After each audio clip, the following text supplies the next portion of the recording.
എല്ലാവർക്കും നമ്മളുടെ പുതിയൊരു വീഡിയോയിലേക്ക് സ്വാഗതം. എല്ലാവരും സുഖമായിട്ടിരിക്കുന്നു വിശ്വസിക്കുന്നു. അതുപോലെ തന്നെ ഞങ്ങളും ഇവിടെ സുഖമായിട്ടിരിക്കുന്നു. അപ്പോൾ ഇന്ന് നമ്മൾ അടിപൊളി ഒരു കള്ളപ്പത്തിൻ്റെ അഥവാ വെള്ളയപ്പത്തിൻ്റെ റെസിപ്പിയാണ് നമ്മൾ കാണിക്കുന്നത്. അപ്പം നമ്മുടെ നാട്ടിലൊക്കെ ഇത് കള്ളുപയോഗിച്ചാണ് സാധാരണയായിട്ട് ഉണ്ടാക്കാറുള്ളത്. അപ്പോൾ അത് അരിയൊക്കെ വറുത്ത് പൊടിച്ച് അങ്ങനെയാണ് ഉണ്ടാക്കുന്നത്, കുഴച്ചൊക്കെ വെച്ചിട്ടാണ് ഉണ്ടാക്കുന്നത്. അപ്പോൾ ഇവിടെ നമുക്കതിനുള്ള സാഹചര്യമൊന്നും ഇല്ലാത്തതുകൊണ്ട് നമ്മൾ അരിപ്പൊടിയിലാണ് കാണിക്കുന്നത്. അപ്പോൾ അതെങ്ങനെയാണ് ഉണ്ടാക്കുന്നതെന്ന് കണ്ടിട്ട് വരാം. അതിനായിട്ട് ഞാനിവിടെ ഒരു പാത്രം എടുത്ത് വെച്ചിട്ടുണ്ട്. അതിലേക്ക് 1 ടീസ്പൂണോളം അരിപ്പൊടിയാണ് ഇട്ട് കൊടുക്കുന്നത്. അപ്പം ഇതുകൊണ്ട് നമുക്ക് കപ്പി കാച്ചിയെടുക്കാനായിട്ടാണ്. അതിലേക്ക് നമ്മൾ ആവശ്യത്തിനുള്ള വെള്ളം ഒഴിച്ചു കൊടുക്കാം. വെള്ളം ഒഴിച്ചു കൊടുത്തതിന് ശേഷം ഇത് സ്പൂൺ ഉപയോഗിച്ച് നന്നായിട്ടൊന്ന് മിക്സ് ചെയ്യാം. കട്ടകളൊന്നും ഇല്ലാതെ നന്നായിട്ടൊന്ന് മിക്സ് ചെയ്തെടുക്കാം. അതിന് ശേഷം നമുക്ക് ഇത് അടുപ്പത്ത് വെച്ച് കൊടുക്കാം. അത് കഴിഞ്ഞിട്ട് തീ കുറച്ച് വെച്ച് നമുക്കിത് നന്നായിട്ടൊന്ന് കുറുക്കിയെടുക്കാം. കുറുക്കിയെടുക്കുന്ന സമയം കൊണ്ട് അത് ആറി വരുന്ന സമയത്ത് നമുക്കിതിലേക്ക് 1.5 കപ്പ് അരിപ്പൊടിയാണ്, വറുത്ത അരിപ്പൊടിയാണ് ഞാൻ ഇതിലേക്ക് ചേർത്ത് കൊടുക്കുന്നത്. പിന്നെ ഒരു 1/2 ടീസ്പൂണോളം ഇൻസ്റ്റൻറ്റ് ഈസ്റ്റ് ഇട്ട് കൊടുക്കുന്നുണ്ട്.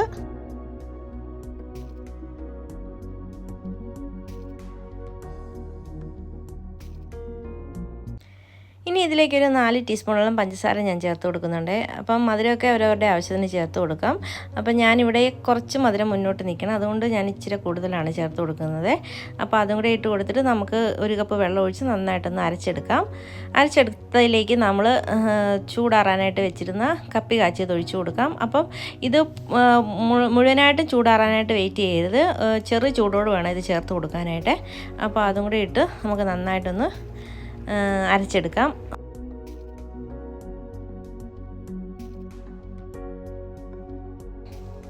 അരച്ചെടുത്തത് നമുക്കൊരു പാത്രത്തിലേക്ക് ഒഴിച്ചു കൊടുക്കാം.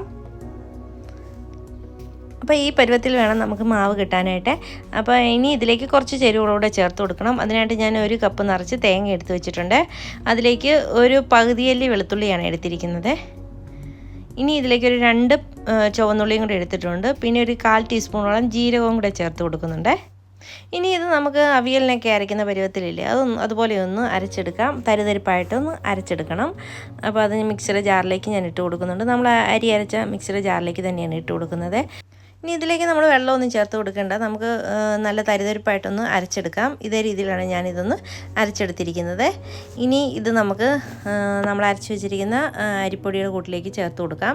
എന്നിട്ട് ഞാൻ സ്പൂൺ ഉപയോഗിച്ചൊന്ന് മിക്സ് ചെയ്യുവാണേ. അപ്പോൾ കട്ടയായിട്ടൊക്കെ കിടപ്പുണ്ട്. അപ്പോൾ ഞാൻ അത് സ്പൂൺ മാറ്റിയിട്ട് കൈ ഉപയോഗിച്ച് നന്നായിട്ടൊന്ന് മിക്സ് ചെയ്ത് കൊടുക്കുന്നുണ്ട്. അതിന് ശേഷം നമുക്കിതൊന്ന് പുളിക്കാനായിട്ട് മാറ്റി വെച്ച് കൊടുക്കാം. അപ്പോൾ നമ്മൾ ചെറു ചൂടുവെള്ളത്തിനകത്ത് വെക്കുവാണെങ്കിൽ നമുക്ക് കറക്റ്റ് 1 മണിക്കൂർ കൊണ്ട് ഇത് പൊങ്ങി കിട്ടുവേ. അപ്പോൾ ഞാനിത് രാവിലെ ആയതുകൊണ്ട് ചെറു ചൂടുവെള്ളത്തിലാണ് വെച്ച് കൊടുത്തത്. അപ്പോൾ നമ്മുടെ മാവ് നന്നായിട്ട് പൊങ്ങി വന്നിട്ടുണ്ട്. ഇനി ഇതിലേക്ക് നമുക്ക് ആവശ്യത്തിനുള്ള ഉപ്പ് ചേർത്ത് കൊടുക്കാം. ഉപ്പ് ചേർത്ത് കൊടുത്തിട്ട് നന്നായിട്ട് ഇളക്കി കൊടുക്കാം. അപ്പോൾ ഉണ്ടാക്കുന്ന സമയത്താണ് ഞാൻ ഉപ്പ് ചേർത്ത് കൊടുക്കുന്നത്. എന്നിട്ട് നന്നായിട്ട് ഇളക്കി എടുക്കുന്നുണ്ട്. നന്നായിട്ട് പൊങ്ങി വന്നിട്ടുണ്ട്.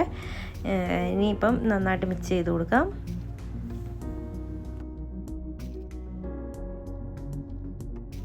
ഇനി നമുക്കിത് ഉണ്ടാക്കാനായിട്ട് തുടങ്ങാം. അതിനായിട്ട് ഞാനൊരു പാൻ അടുപ്പത്ത് വെച്ചിട്ടുണ്ട്. ചൂടായി വന്നപ്പോൾ അതിലേക്ക് ഒരു തവിയോളം മാവ് കോരി ഒഴിച്ച് കൊടുക്കുന്നുണ്ട്. ചെറുതായിട്ടൊന്ന് നിരത്തി കൊടുക്കുന്നുണ്ട്.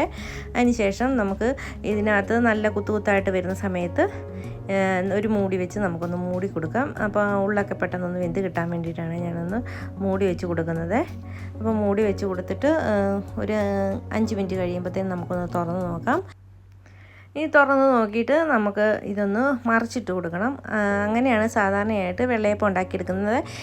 ഇതുപോലെ ഉണ്ടാക്കിയെടുക്കുന്നവരും ഉണ്ട്. പക്ഷേ ഞാനിങ്ങനെയാണ് വെള്ളയപ്പം ഉണ്ടാക്കിയെടുക്കുന്നത്. കണ്ടോ, നല്ലതായിട്ട് ഗോൾഡൻ കളറായിട്ട് വന്നിട്ടുണ്ട്. ഇനി അപ്പുറത്തെ വശവും കൂടെ ഏകദേശം ഒരു കളറായി വരുന്നവരെ നമുക്കൊന്ന് ചെറുതീയിൽ വെച്ച് കൊടുക്കണം. തീ ഒത്തിരി കൂട്ടി വെച്ച് കരിച്ച് കളയരുത്. അപ്പോൾ ഇനി ഞാൻ മറിച്ചിട്ട് കൊടുക്കുകയാണ്. കണ്ടോ, ഇപ്പം നമ്മുടെ അപ്പം കറക്റ്റായി വന്നിട്ടുണ്ട്. ഇനി ഇത് നമുക്ക് പാനിൽ നിന്ന് മാറ്റി കൊടുക്കാം. അതിനുശേഷം ബാക്കിയുള്ളതും കൂടെ ഇതുപോലെ തന്നെ നമുക്ക് ഒഴിച്ച് ഉണ്ടാക്കിയെടുക്കണം. അപ്പം തീ കുറച്ച് വെച്ച് വേണം അത് ഉണ്ടാക്കിയെടുക്കാനായിട്ട്. അതുപോലെ തന്നെ 2 വശവും തിരിച്ചും മറിച്ചും ഇട്ടിട്ട് വേണം ഉണ്ടാക്കിയെടുക്കാൻ. പെട്ടെന്ന് നമുക്കിത് ഉണ്ടാക്കിയെടുക്കാവേ.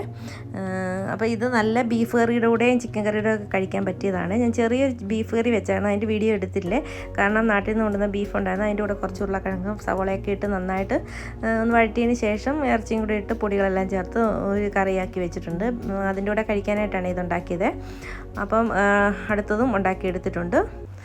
ഇതേപോലെ ബാക്കിയുള്ള മാവും നമ്മൾ മൊത്തത്തോടെ ഉണ്ടാക്കി എടുത്തിട്ടുണ്ട്. അപ്പോൾ ഇതേ രീതിയിൽ ഒന്ന് ട്രൈ ചെയ്ത് നോക്കണം. സൂപ്പർ അപ്പമാണ്, നല്ല മയവും നല്ല ടേസ്റ്റുമാണ് ഇത് കഴിക്കാനായിട്ട്. വെളുത്തുള്ളിയുടെ ഉള്ളിയുടെ അതുപോലെ തന്നെ ജീരകത്തിൻ്റെയൊക്കെ ടേസ്റ്റ് വരുമ്പോൾ നല്ല അടിപൊളിയാണ്. അപ്പോൾ ബീഫ് കറിയുടെ കൂടെയും അതുപോലെ തന്നെ ചിക്കൻ കറിയുടെ കൂടെയും താറാവ് കറിയുടെ കൂടെയൊക്കെ കഴിക്കാൻ നല്ല ടേസ്റ്റുള്ള അപ്പമാണ്.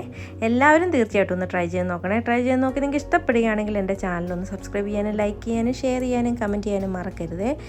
അതുപോലെ തന്നെ സബ്സ്ക്രൈബ് ചെയ്യാതെ ആരെങ്കിലും കാണുന്നുണ്ട് പ്ലീസ് ഒന്ന് സബ്സ്ക്രൈബ് ചെയ്യണം കേട്ടോ. കണ്ടോ, നല്ല സൂപ്പറായിട്ടുള്ള അപ്പമാണ് ഉണ്ടാക്കിയെടുത്തിരിക്കുന്നത്. അപ്പോൾ എല്ലാവരും തീർച്ചയായിട്ടും ഒന്ന് ട്രൈ ചെയ്ത് നോക്കണം. ഇതുപോലുള്ള ചെറിയ ചെറിയ കുക്കിംഗ് വീഡിയോസും ചെറിയ വ്ളോഗ്സും ഒക്കെ ആയിട്ട് വരുന്നവരെ എല്ലാവർക്കും താങ്ക് യു.